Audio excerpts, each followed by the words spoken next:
بسم اللہ الرحمن الرحیم۔ السلام علیکم ناظرین، جب قیامت کی تمام چھوٹی اور بڑی نشانیاں پوری ہو جائیں گی تو قیامت آنا شروع ہو جائے گی۔ قیامت کی ابتدا نفخ سور سے ہوگی، جس کے بارے میں امام الانبیاء جناب محمد الرسول اللہ صلی اللہ علیہ وآلہ وسلم نے ارشاد فرمایا، اللہ تعالیٰ کے 4 مقرب فرشتوں میں سے حضرت اسرافیل علیہ السلام سور منہ میں لیے اپنی پیشانی جھکائے کان اللہ تعالیٰ کے حکم پر لگائے ہوئے ہیں۔ جیسے ہی اللہ تعالیٰ حکم دیں گے وہ سور پھونکنا شروع کر دیں گے اور قیامت کا آغاز ہو جائے گا۔ مسلم شریف کی حدیث کے مطابق یہ جمعہ کا دن ہوگا، لوگ اپنے اپنے کاموں میں مشغول ہوں گے۔ اچانک مشرق و مغرب کے تمام لوگ ایک لمبی آواز سنیں گے جو آہستہ آہستہ اونچی ہوتی جائے گی۔ اس نامانوس آواز کی ہولناکی اور سختی کی وجہ سے لوگوں میں اضطراب اور بے چینی پھیلنی شروع ہو جائے گی۔ جب سور کی آواز بجلی کی کڑک کی طرح شدت اختیار کر جائے گی تب لوگ مرنا شروع ہو جائیں گے۔ جو آدمی جہاں ہوگا وہیں گر پڑے گا۔ جیسے جیسے سورہ اسرافیل بلند ہوتی چلی جائے گی ویسے ویسے نظام کائنات درم برم ہونا شروع ہو جائے گا۔ زمین آندھی میں ہچکولے کھانے والی قندیل کی طرح زلزلوں کی زد میں آ جائے گی۔ پہاڑ گرد و غبار بن کر اڑنے لگیں گے، سمندروں میں آگ بھڑک اٹھے گی، آسمان پھٹ جائے گا، سورج چاند اور ستارے بے نور ہو جائیں گے، تمام زیرو مخلوق انسان جن اور فرشتے فنا ہو جائیں گے، حتیٰ کہ ملک الموت بھی اپنی روح اللہ تعالیٰ کے حوالے کر دیں گے۔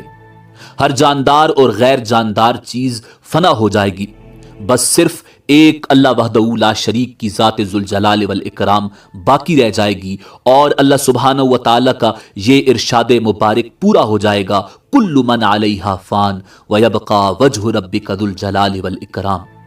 ہر چیز جو اس زمین پر ہے فنا ہونے والی ہے اور صرف تیرے رب ذوالجلال والاکرام کی ذات ہی باقی رہنے والی ہے۔